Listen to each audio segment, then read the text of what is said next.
Welcome to the Checkered Floor Garage. This is the Kawasaki Vulcan 750 Maintenance and Service Series, and today I'm going to show you how to take off the front wheel. Before we get started, take note on these Vulcan 750s that for the front wheel, you've got a brake rotor on either side of the wheel. Care must be taken when removing and handling the wheel in order to prevent damage to the rotor. With the bike on the side kickstand, we're going to remove this left side axle nut using a 19mm socket. On the right side of the bike, we're going to remove this front axle pinch bolt nut using a 12mm socket and a wrench. Remove just one of the brake calipers. Either one will do. I'm going to do the left side of the bike here. And to remove so, it'll be two 12mm bolts here and here. When taking off brake calipers, I like to secure them with some bungee cord to prevent any damage to the caliper or the brake line. I've secured my brake caliper with the bungee cord just running around the turn signal housing, and it's hanging here nice and safe. Now is a good time to check out the health of your brake pads and how much brake pad material there is left. Here is the wear limit. It's denoted by this little lip on either side of the pad. Here's what that looks like on my Vulcan. The thicker part here is how much usable brake pad life I have left. And this smaller thin piece on the right, that smaller thin lip, that is your wear limit. So I've got plenty of brake life left. The service manual suggests putting a piece of vinyl tubing or even wood in between the calipers right in here. If this happens, the calipers may need to be disassembled to reseat the piston, and also you'll have to bleed the brakes. I don't have any tubing or wood to fit in between the calipers, so instead this is going to be my system to prevent the front brakes from being squeezed. Put the bike up on the center stand, and then we're going to jack up the underneath part of the engine to get enough clearance to remove the front wheel.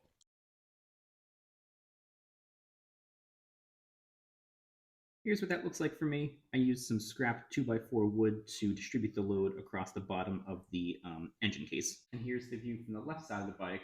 I positioned this piece of wood just in front of whatever piece this is. Unscrew and remove the speedometer cable from the speedometer gearbox here. It should just come loose by hand, but if you're having troubles, you can also use one of these smaller vice grips or pliers. Here's what the speedometer cable looks like removed. I'm just going to fish it up here and secure it out of the way. That way we can take off the front wheel. Withdraw the front axle here from the right side of the bike, and then pull the wheel down and forward to remove it from the front fork and the remaining caliper here. In order to get the front axle removal process started, I did have to tap on it lightly from the left side of the bike over here. Again, take great care with the rotors. You don't want the wheel to be laying flat on the ground.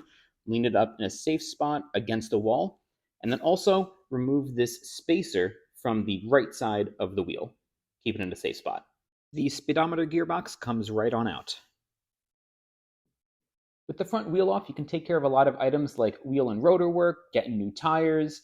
I'm not going to cover any of that. Instead, I'll cover some general inspection items and then show you how to get the wheel back on. As you're doing that work, I also recommend you put something underneath the bottom of the front forks, some scrap wood, for example, as a secondary backup for safety precautions, just in case if anything happens with the jack stand. Make sure that the axle bearing surfaces of the fork sliders and also the axle rod are free from burrs and nicks. You want to be looking inside here on this flat face surface here for both forks. And also, I like to apply a thin amount of anti-seize inside of the fork holes here, the fork sliders, and also the axle rod to prevent corrosion and facilitate easier removal the next time I take off the front wheel. Do the same visual inspection for both sides of the front wheel. And it's also a good idea to apply a little bit of grease inside here where the axle rod goes.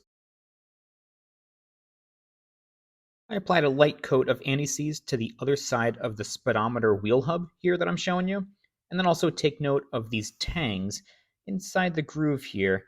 There's one at the top and one at the bottom.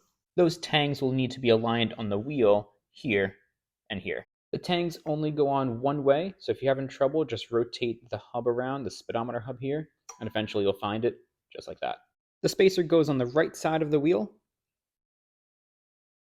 Make sure that this flanged piece is facing out towards the right.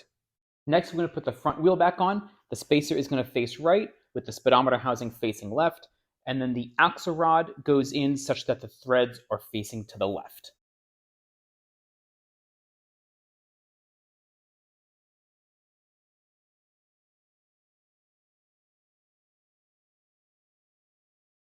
Keep in mind three things when getting the front wheel on and aligned. First is with this wheel spacer, make sure again that the flange is on the left side and that it stays in place while you're getting your front wheel aligned. As you're pushing the front wheel backwards, take care to align the brake rotor in between the two brake pads. There's going to be one pad on the left and one pad on the right side. Third and lastly, there is a silver metal tab that's attached to your left fork on the bottom. That silver tab has to go inside of the notch of your black speedometer housing. Here's a top view of the speedometer housing. Basically, you just don't want the speedometer housing to be able to spin with the wheel. Notice how it's locked in place there. It can't go anywhere. Put the front axle nut back on, but don't tighten it down yet.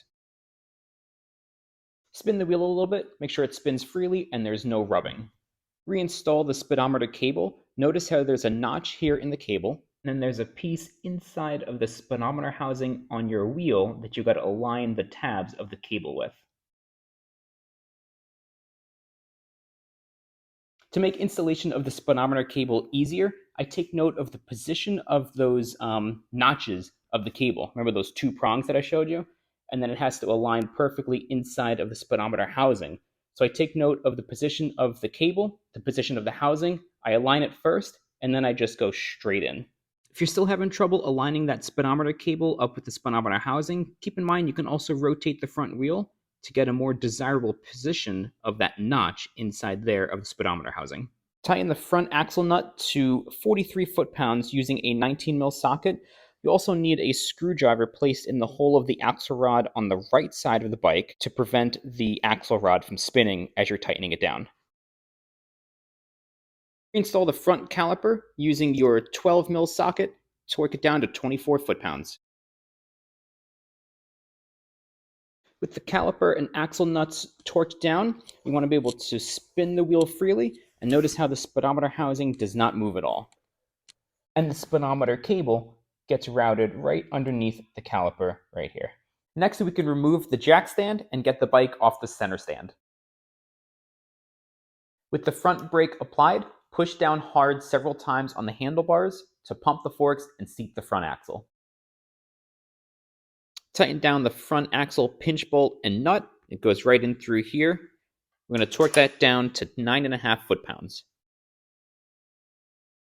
That wraps up removal and installation of the front wheel. Rotate the wheel several times and also apply the brake just to make sure everything is fitting well. And I hope that this video helps you out. Put your questions and comments down below. I'll reply, and thanks for watching. Have a good one.